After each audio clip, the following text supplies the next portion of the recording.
नमस्कार दोस्तों।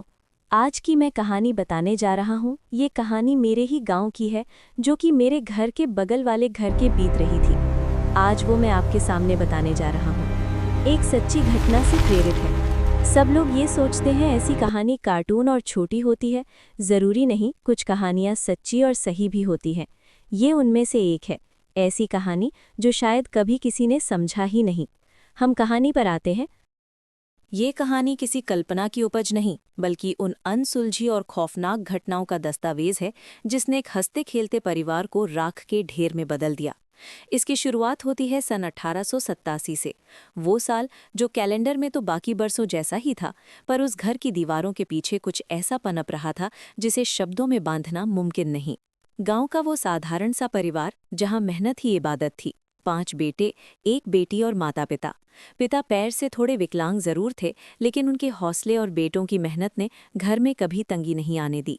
पूरा गांव उनकी एकजुटता और हंसमुख स्वभाव की मिसाल देता था। लेकिन समय का पहिया घूमा और खुशियों की उस लहर पर ग्रहण लग गया। सबसे पहले आँच आई घर की लक्ष्मी यानी माँ पर।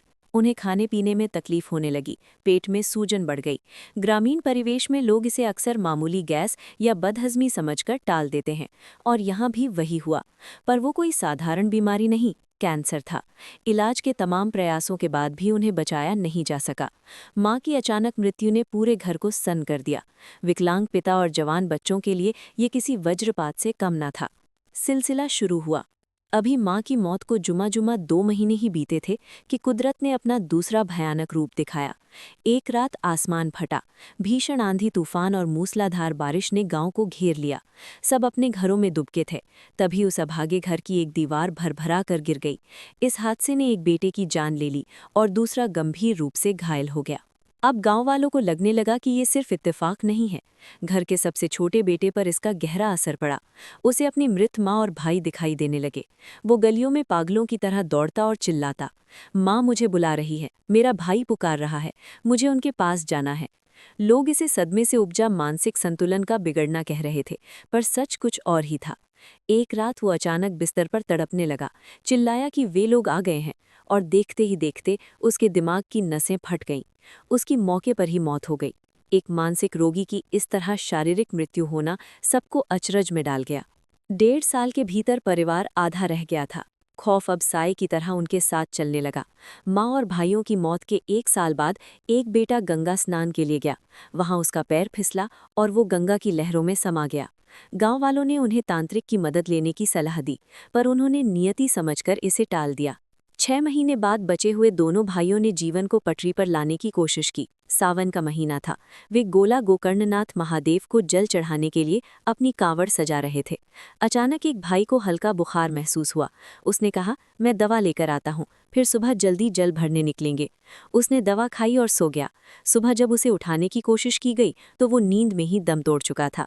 मात्र हल्के बुखार में इस तरह मौत होना किसी के गले नहीं उतर रहा था। परिवार का आखिरी बेटा अपने भाई के शव को लेकर शहर की ओर चला ताकि डॉक्टर से पता कर सके कि आखिर ये मौतें हो क्यों रही हैं। वो गाड़ी चला रहा था, पीछे एक और व्यक्ति बैठा था। रफ्तार सामान्य थी, फिर भी अचानक एक नील गाय सामने आ गई। टक्कर हुई। पीछे बैठा व्यक्ति सुरक्षित बच गया, पर वो आखिरी बेटा भी वहीं खत्म हो गया। अब गांव वालों को लगने लगा कि ये सिर्फ इत्तेफाक नहीं है। घर के सबसे छोटे बेटे पर इसका गहरा असर पड़ा। उसे अपनी मृत माँ और भाई दिखाई देने लगे।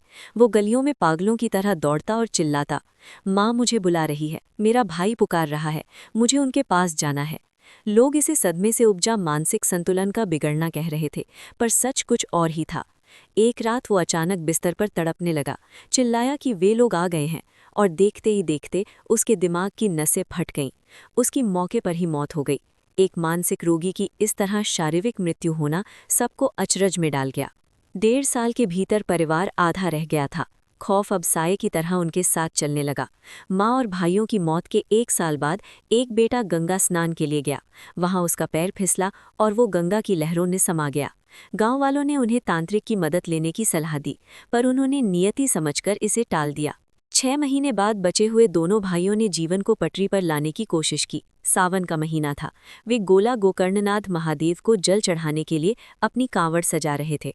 अचानक एक भाई को हल्का बुखार महसूस हुआ। उसने कहा, मैं दवा लेकर आता हूँ, फिर सुबह जल्दी जल भरने निकलेंगे। उसने दवा खाई और सो गया। सुबह जब उसे उठाने की कोशिश की गई तो वो नींद में ही दम तोड़ चुका था। मात्र हल्के बुखार में इस तरह मौत होना किसी के गले नहीं उतर रहा था। परिवार का आखिरी बेटा अपने भाई के शव को लेकर शहर की ओर चला ताकि डॉक्टर से पता कर सके कि आखिर ये मौतें हो क्यों रही हैं। वो गाड़ी चला रहा था, पीछे एक और व्यक्ति बैठा था। रफ्तार सामान्य थी, फिर भी अचानक एक नील गाय सामने आ गई। टक्कर हुई। पीछे बैठा व्यक्ति सुरक्षित बच गया, पर वो आखिरी बेटा भी वहीं खत्म हो गया। अब घर में सिर्फ विकलांग पिता और एक बेटी बची थी। बेटी का विवाह हुआ और दामाद घर जमाई बनकर रहने लगा। लेकिन वो शक्ति अभी शांत नहीं थी। एक रात पिता अपनी भैंस चराने निकले और फिर कभी नहीं लौटे। 2 दिन तक पुलिस और गांव वालों ने उन्हें ढूंढा। एक पैर से विकलांग व्यक्ति आखिर कहाँ जा सकता था? तभी रामगंगा नदी में एक गोताखोर ने जो देखा उसने रूह कंपा दी। उसने बताया कि पानी के अंदर एक शव रेत में गर्दन तक गड़ा हुआ है, सिर्फ सिर बाहर दिख रहा है। जब उसे बाहर निकाला गया तो वो वही पिता थे। ये किसी इंसान का काम नहीं था, क्योंकि उन्हें उसी रात सुरक्षित देखा गया था। बेटी समझ चुकी थी कि अगला नंबर उसका है। वो एक तांत्रिक के पास पहुंची। तांत्रिक ने एक अभिमंत्रित तावीज या यंत्र दिया और कहा, इसे ऐसी जगह गाड़ना जहां ये सुरक्षित रहे और कोई इसे निकाल ना सके। उसने वो तंत्र क्रिया अपने घर को बचाने के लिए पड़ोस की छत पर कर दी। वो घर तो सुरक्षित हो गया, लेकिन वो सारी अतृप्त और भयानक आत्माएं अब उस पड़ोस के घर की ओर मुड़ गईं। उस तावीज के गढ़ते ही एक नई और ज्यादा भयानक दास्तां। ये उस परिवार के अंत और एक नए खौफ की शुरुआत की सच्ची दास्तां है। अगर आप जानना चाहते हैं कि उस पड़ोस के घर के साथ क्या हुआ और उस तावीज ने क्या कहर बढ़ पाया, तो हमें ज़रूर बताएं।